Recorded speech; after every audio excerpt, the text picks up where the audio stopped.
നമ്മളിനി പോകുന്നത് ഈ തെരഞ്ഞെടുപ്പുമായി ബന്ധപ്പെട്ട ഒരു വാർത്തയിലേക്ക് തന്നെയാണ്. നാളെ വോട്ടെടുപ്പ് നടക്കാനിരിക്കെ ചേലക്കര അതിർത്തിയിൽ നിന്ന് പണം പിടികൂടിയതിൽ അന്വേഷണം ഊർജിതം. കുളപ്പള്ളി സ്വദേശിയായ വ്യവസായി CC ജയനെയും മകനെയും ചോദ്യം ചെയ്യുകയാണ്. ജയന്റെ വീട്ടിൽ തെരഞ്ഞെടുപ്പ് സ്ക്വാഡും ആദായ നികുതി വകുപ്പും പരിശോധന നടത്തി. 5 ലക്ഷം രൂപ കണ്ടെടുത്തെങ്കിലും പണം സ്ക്വാഡ് പിടിച്ചെടുത്തിട്ടില്ല. ചെറുതുരുത്തിയിൽ നിന്ന് പിടിച്ചെടുത്ത 19 ലക്ഷം രൂപയ്ക്ക് രേഖകളില്ല എന്ന് ആദായ നികുതി വകുപ്പ് അറിയിച്ചു. കാനറ ബാങ്ക് മാനേജറിൽ നിന്നും IT വകുപ്പ് വിവരങ്ങൾ ശേഖരിച്ചു. അഷ്കർ അലി കരിമ്പ വീണ്ടും എത്തുന്നു നമുക്കൊപ്പം.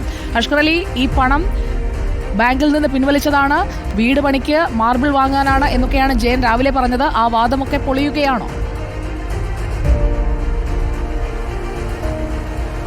സുജ, 25 ലക്ഷം രൂപ ഇത്തരത്തിൽ കുളപ്പുള്ളിയിലെ കാനറ ബാങ്ക് ശാഖയിൽ നിന്ന് പിൻവലിച്ചു എന്നാണ് ഇത്തരത്തിൽ ജയൻ മൊഴി നൽകിയിരിക്കുന്നത്. അതിന്റെ 19,70,000 രൂപയാണെന്ന് ചേലക്കര മണ്ഡലത്തിലെ പട്ടായി ചെറുതുരുത്തിൽ നിന്നും രാവിലെ തെരഞ്ഞെടുപ്പ് സ്ക്വാഡ് കണ്ടുപിടിക്കുന്നത്. തൊട്ട് പിന്നാലെ തന്നെ ജെയ്സനെ കസ്റ്റഡിയിലെടുക്കുകയും ഇൻകം ടാക്സ് ഉദ്യോഗസ്ഥർ ഈ നേരം വരെ ഇപ്പോഴും ചോദ്യം ചെയ്തു വരികയാണ്.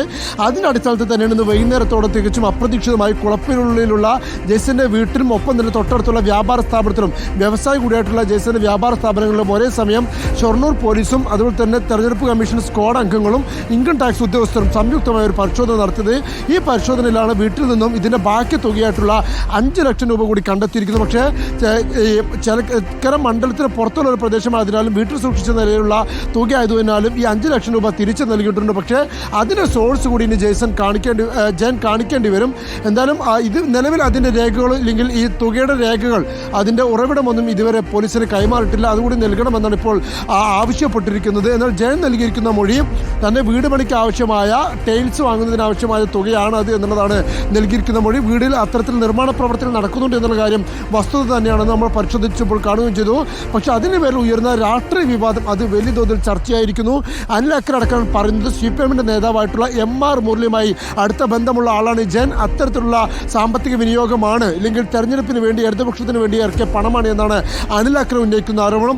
അതേസമയം പാലക്കാട് ഇറക്കിയ തുകയുടെ ബാക്കി ചേലക്കരയിൽ എത്തിച്ചതാണ് എന്ന് CPM ജില്ലാ സെക്രട്ടറി EN സുരേഷ് ബാബു പറയുന്നു. EN സുരേഷ് ബാബു കോൺഗ്രസിനെതിരെ വിമർശനത്തിന് മുൾമുനയിൽ നിർത്തുകയും ചെയ്യുന്നു. ഇത്തരത്തിൽ പരസ്പര ആരോപണങ്ങൾ ശക്തമായി ഉയരുന്നുണ്ടെങ്കിൽ പോലും ഔദ്യോഗികമായി ഇതുവരെ തെരഞ്ഞെടുപ്പ് കമ്മീഷൻ ഇത് ആരുടെ പണമാണ് എന്ന കാര്യത്തിൽ വ്യക്തത വരുത്തിയിട്ടില്ല. അതിന്റെ വിവരങ്ങൾക്കായി നമുക്ക് കാത്തിരിക്കാം.